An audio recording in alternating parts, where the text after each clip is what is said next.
I was gonna ask you, what was your mindset competing against Ronnie? Because obviously you wanted to win, right? You wanted to beat him, and you saw how he was training. You heard stories, I'm sure, right?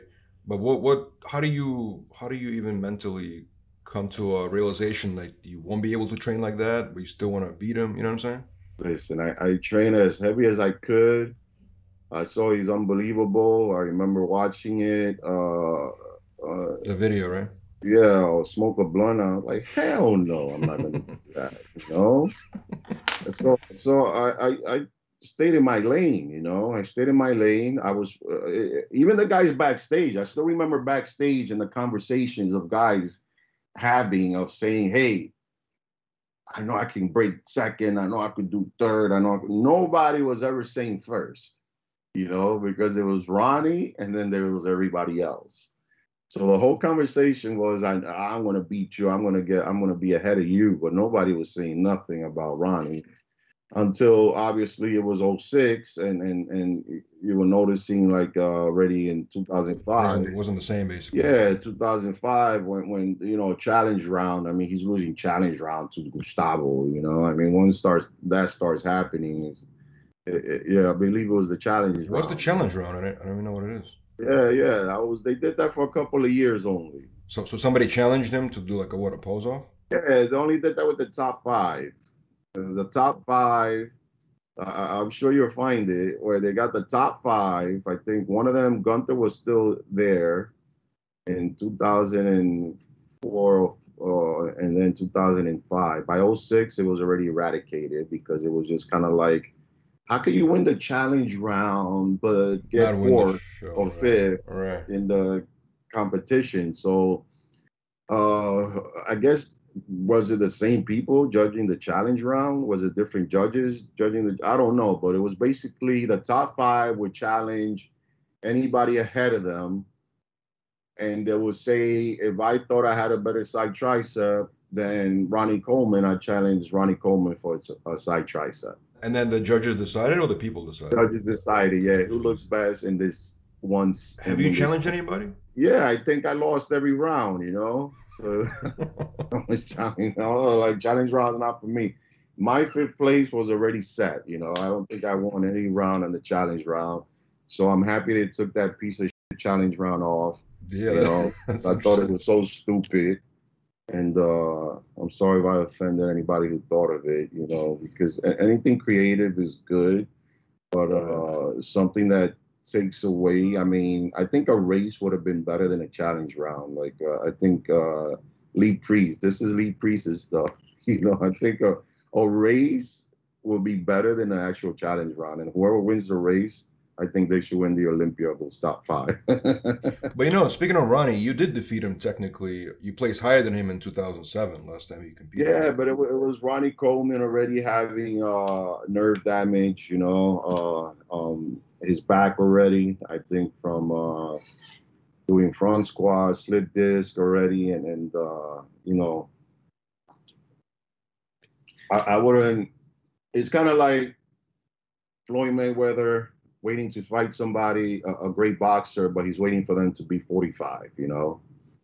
It's really not the same. If you're gonna fight somebody, take the challenge when it is, and that's considered a real fight. That's why I can't watch Mayweather fights because he's such a dodger.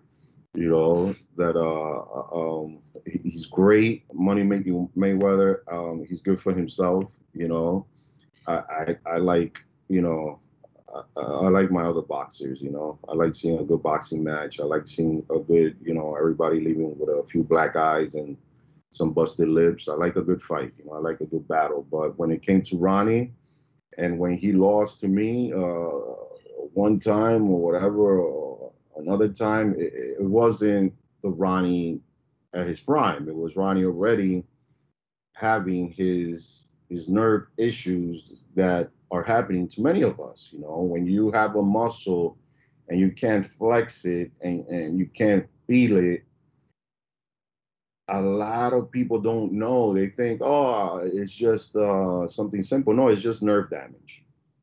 It's nerve damage. You can do things for it. You can get deep tissue, or there's something caught up. You took a bad injection, and people don't realize when you take an injection. And I never heard anybody even mention this, but when you take an injection, is a form of acupuncture. You know, you can take a bad injection and collapse a muscle without even noticing by hitting the wrong nerve. So I hope people are listening to this, Vlad, because people think they could just poke themselves and be fine the next day. It only takes one bad angle, one bad injection in the one bad part of the muscle, and it will collapse a bicep, a tricep, a shoulder, a lat, a quad. It can just collapse it without you noticing. And again, acupuncture is used with needles. Taking your dose of your performance enhancers, it is through a needle, and just know how to do it. Take your time. Don't rush it. Don't, this is something that can create, a bad infection. It can hit a bad nerve. It can hit an artery. It can collapse a muscle. And when you see that muscle not reacting, just remember your last shot. Like, how did you take it? How did it affect you? And most people won't notice it. And I seen it on some guys. I know a friend that took a shot in his tricep, and it was the shot that killed his triceps forever. Forever. Yeah, his tricep never came back. Oh man, that's a horror story right there. No, no, and again, it's just the fact. Now, when you see something and if it hurts, again, this is talking openly, because it's something that's never discussed. People say, "Oh, I take this gear, that gear." I mean, learn how to administer, your injections precisely. I do PRP, and somebody came up to me and said, "Oh, you go to the doctor to do PRP?" And I said, "Yes." He goes, "Oh, you can do it yourself." And I said, "No, I'm not going to do PRP myself for a good reason. And I don't want to be, separating my blood plasma in my own backyard and just kind of How do doing you it." do that? Of course, you need to go to a doctor for that. I mean, there's a way for everything, and people, again, they tend to cut corners. They make their own trend, and then when their dick drops from a 30-year-old to a 75-year-old, they realize, oh my God, I OD'd on trend. They get the trend dicks, and then it just doesn't.